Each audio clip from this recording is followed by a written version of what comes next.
Добре, в заключение само, защото матча минава с Ливърпул, мнозина си казват, познавам много фенове на ЦСКА, които са убедени, че Лудогорец ще премира всеки съперник на ЦСКА. Следващ идва матч с Марек, с други до края, за да стане шампион на всяка цена, да не изпуска коефициента и шанс за ново влизане в лигата.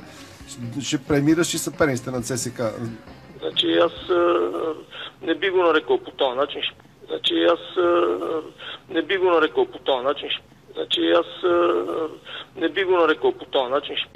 До мене, кога си готив, падам си по тебе, си супер, ще те изгоря.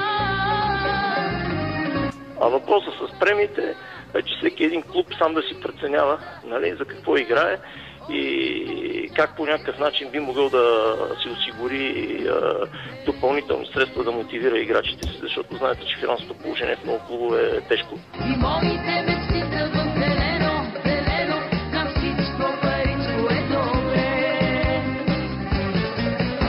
Зелено, зелено, но всичките пари са... Как бихте отговорили на тези обвинения, че получават и финансови стимули от отбора, който преследва ЦСКА в класирането? Няма да отговоря, не ме интересуват тия неща. Не искам да говоря на тази тема.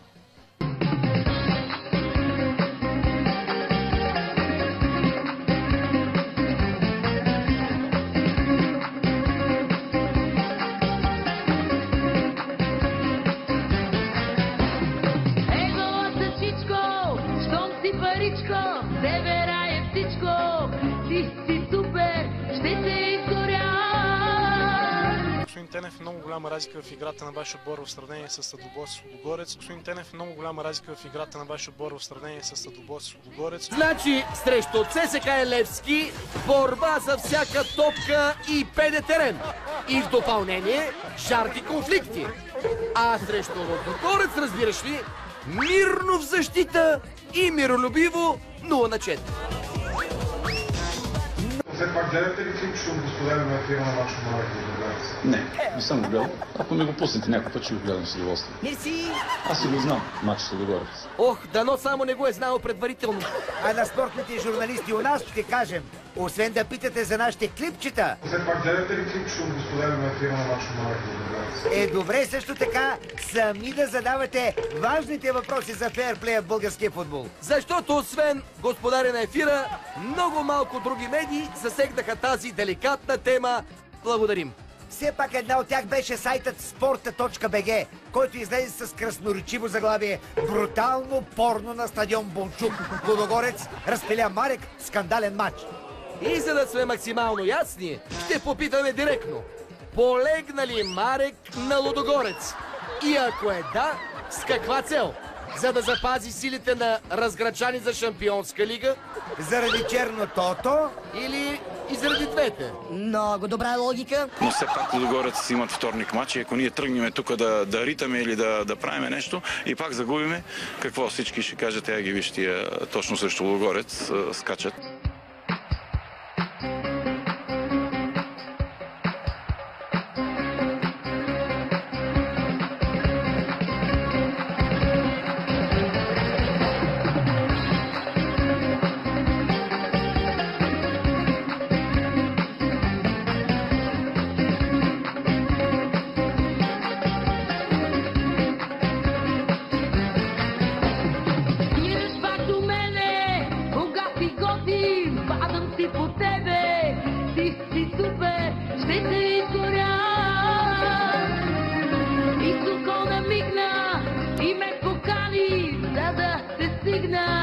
Още този час ще те изгоря.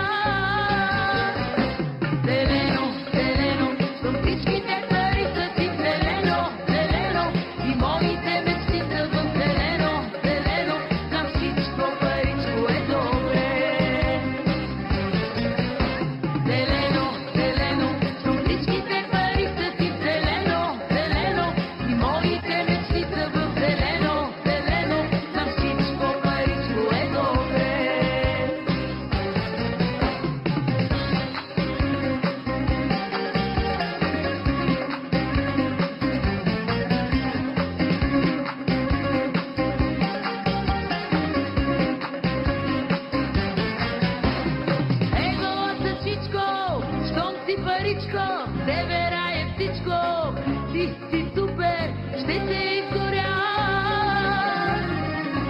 парите ти са в зелени. Знай, с мене нямаш ти проблеми, ще те изгоря.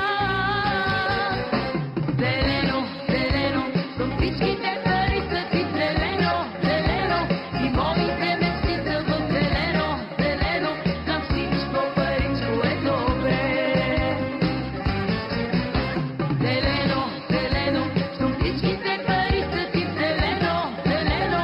И моите мечти са в зелено, зелено. На всичко паричко е добре.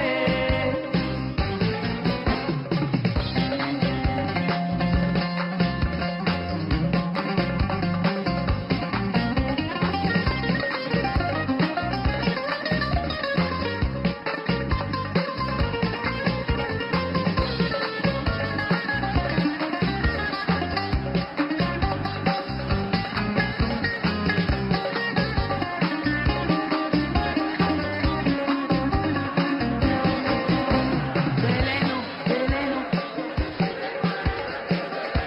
зелено. На всичко паричко е добре. Зелено, зелено, към всичките пари са ти зелено, зелено. И моите мечти са в зелено, зелено. На всичко паричко е добре. Зелено, зелено, към всичките пари са ти зелено, зелено. И моите мечти са в зелено, зелено. На всичко паричко е добре. Зелено, зелено, към всичките пари са ти зелено, зелено. И моите мечти са в зелено, зелено. На всичко паричко е добре.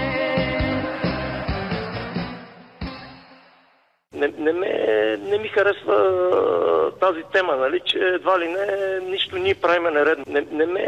Не ми харесва тази тема, нали, че едва ли не нищо ние правиме нередно.